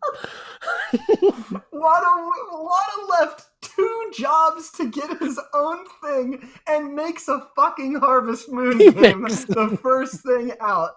The dude gave up creative director at this giant company to have room to grow, and he makes a fucking Harvest Moon game immediately. It's an NPC spin-off. Hey guys, want to play like one of the unimportant people in one of the Harvest Moon games that never get to do anything but stand in the shop and sell seeds to that dude that is actually running the story? That's okay. So that's actually not that far off on what the fucking game was. Okay. But I will say it had some cool ideas. All right. So there were 100 different villagers, but you never saw all of them throughout the game because they would only show up based on what you did. Yes. Right. So like the changes you made to your shop would influence who showed up, who did things, etc., etc. He originally called it, quote, Project Happiness, because he wanted a game to be about spreading happiness to people. The game is distributed by Natsume because this is before the split. It was technically a Harvest Moon game, and this is before the split happened, and it didn't do very well. I think I read somewhere that it only sold like 5,500 copies in its first week of release in Japan, which is pretty bad in video game terms when you're talking about someone with the stature of Wada. Now, I talked to Carrie about this. Carrie pre-ordered this game, and she said that my description of it, like, oh, you run this shop and these cool NPCs show up, makes it sound more interesting than it is because it was pretty lackluster. Okay. You could, like, pretty much all you did is stock your shelves and talk to people, but you couldn't give them things to improve your relationship. And so, like, the whole game felt empty. And we aren't really sure what happened here, but it had very little depth. It had very little content. You basically run a shop, you work on a minimum wage job, and that's it. There aren't houses around you. The people that you meet say the exact same thing every day. There are no cutscenes. We are not really sure why he was so excited for it and why it turned out so bad. But his first venture away from Harvest Moon is like not Harvest Moon, but is also Harvest Moon. I don't know. No one knows why he did this. But 4 years go by, and he gets up to this game called Birthdays the Beginning, or Birthdays Are Beginnings, depending on what it is, which version you have. Now, this is your face, Dachz. This guy also doesn't really have it for titling, I guess. I'm sure some of this is translations. I love I really love the concept of the Harvest Moon games, and I do like shopkeeper games. Yeah.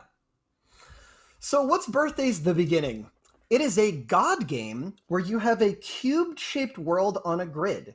You mess around with the temperature of the land, and depending on how you change the topography, it spawns different organisms, everything from single-celled stuff all the way up to like dinosaurs and plants and all kinds of weird critters.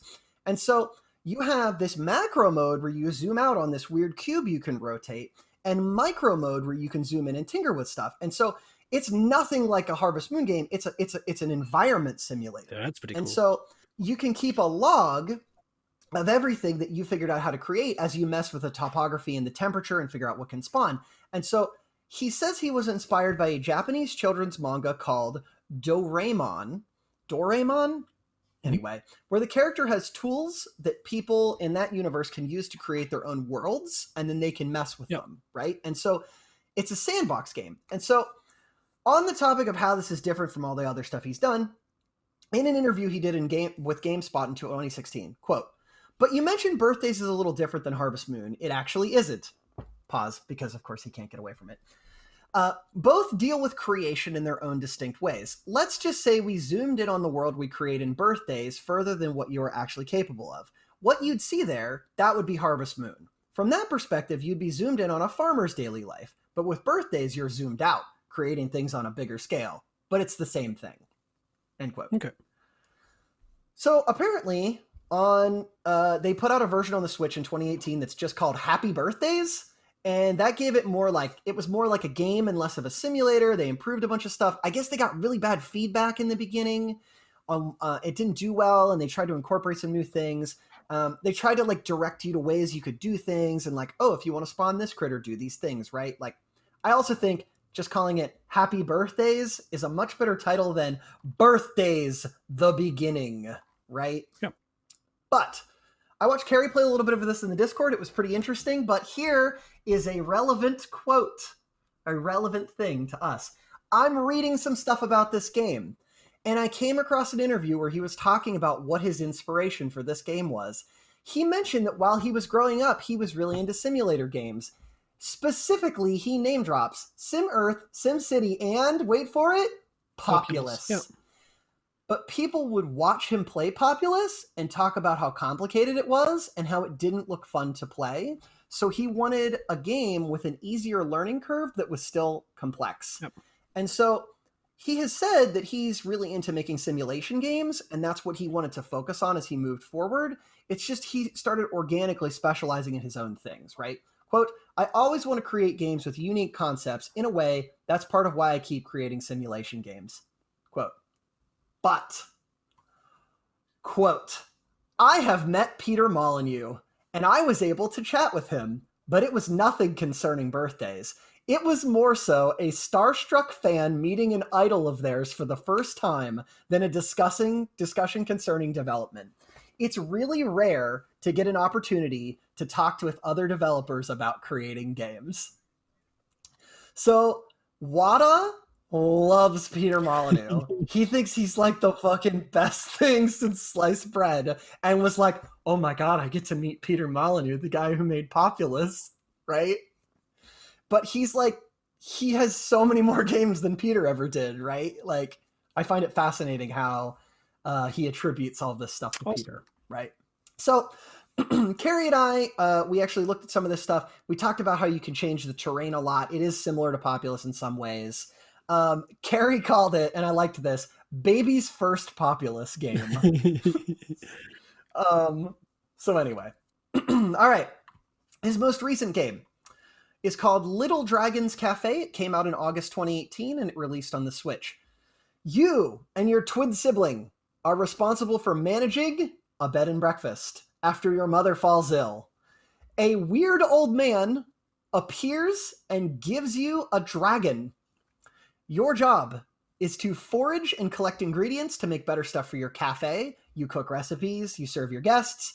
Cooking the right meals with the right ingredients at the right time increases the reputation of your bed and breakfast, which brings you more people, etc., etc. You see a lot of the same themes there. The game has a very storybook aesthetic. Nice. I do like these kinds of games, though. So I think I can understand someone who just loves creating these kinds of things.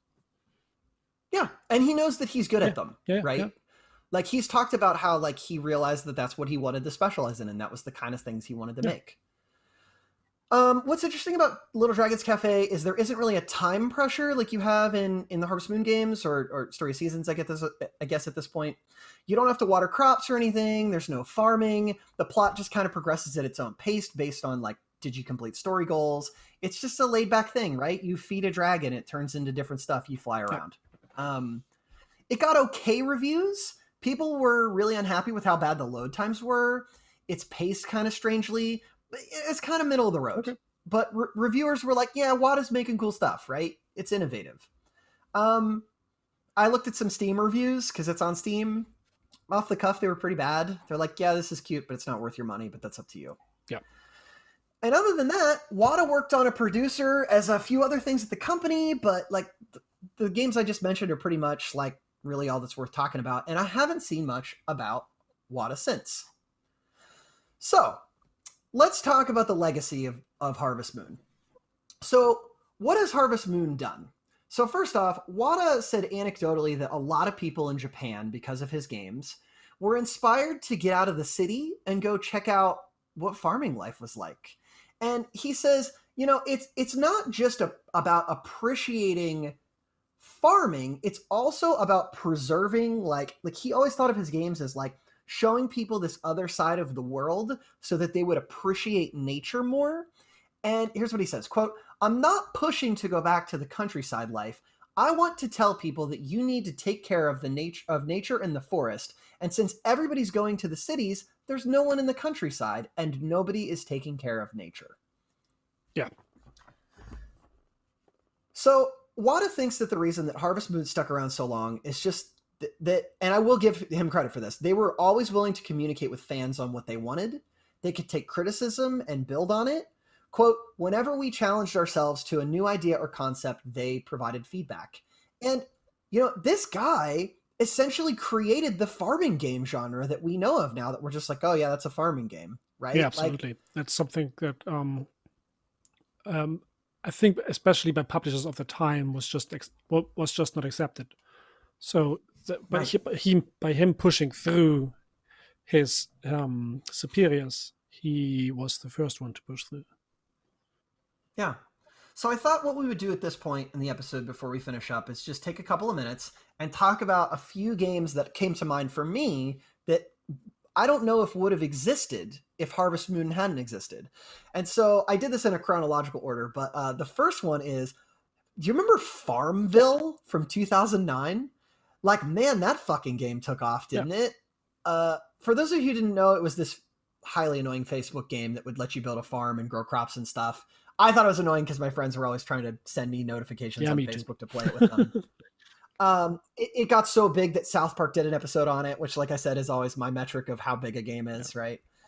Stardew Valley hit in 2016. Now, so it launched in 2016, made by a guy named Eric Barona. We've mentioned him a couple of times.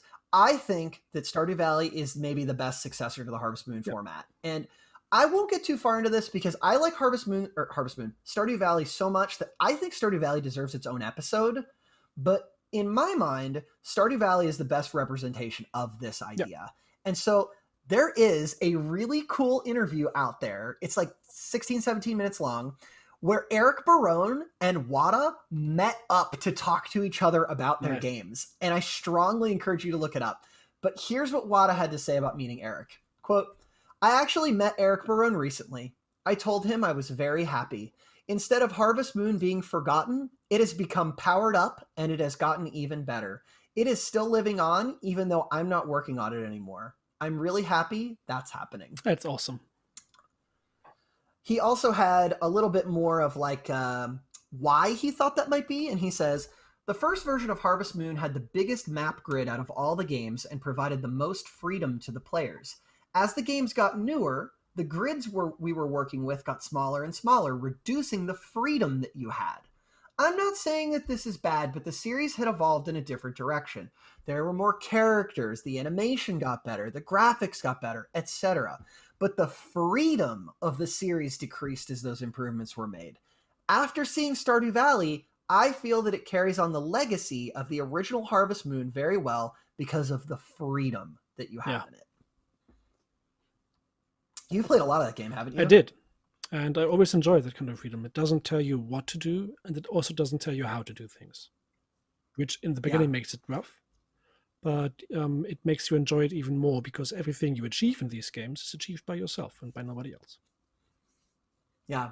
Dude, I know some people who get really into that game. I know specifically a person in the little streaming community who keeps a spreadsheet of what their crops are and where they're going to place Yeah. them. And I'm like, Yeah, okay. you can min max the fuck out of these games. But I think that appeals to a certain kind of brain, right? Like min maxing that feels really Mhm. good to those kind of people. Absolutely. I'm just kind of like, fuck, I threw some crops there, let them grow, right? Like, also of note, my time at Porsche. I don't know if Oh you've yeah, played that I have one. it, and I touched it twice and never got into it. I have to do it.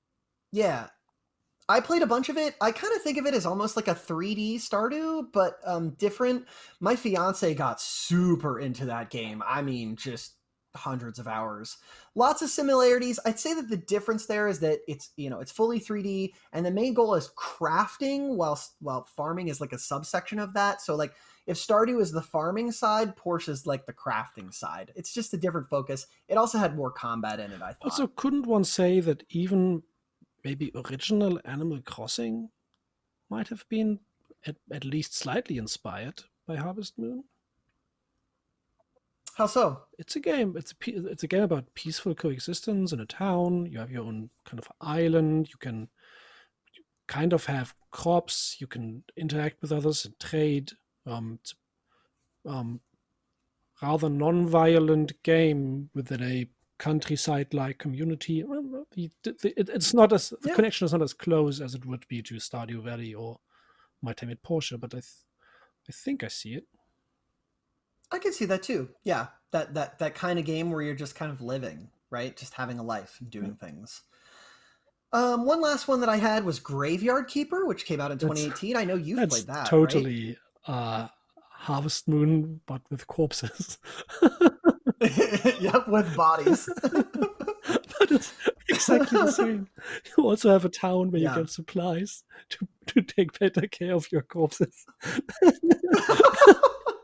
So, And the people pay you to take good care of the corpses, and you got to make the corpses and their gravestones pretty, and you can arrange them however you want to, and nobody tells you what to do. And don't of you also course. get you don't I think you also move into the graveyard keeping business from the city. You kind of travel into the past or something. Yeah, yeah. Hmm.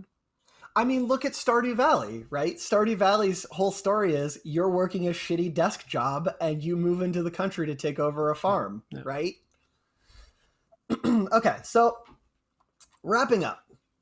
I gotta tell you, man, through interviews with this dude, I really like him. Like, I don't know, maybe he's like some secretly evil person or something, but like, I honestly just like every interview with him, he's so excited. He always has a lot of ideas. He was never afraid to take risks, even if they failed.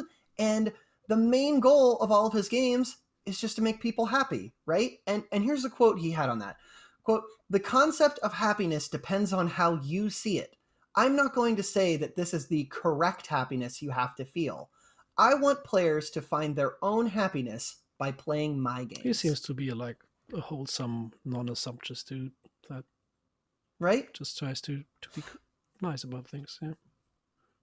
Yeah. Again, I'll reiterate, it's hard to find stuff on his personal life. He's a very private person.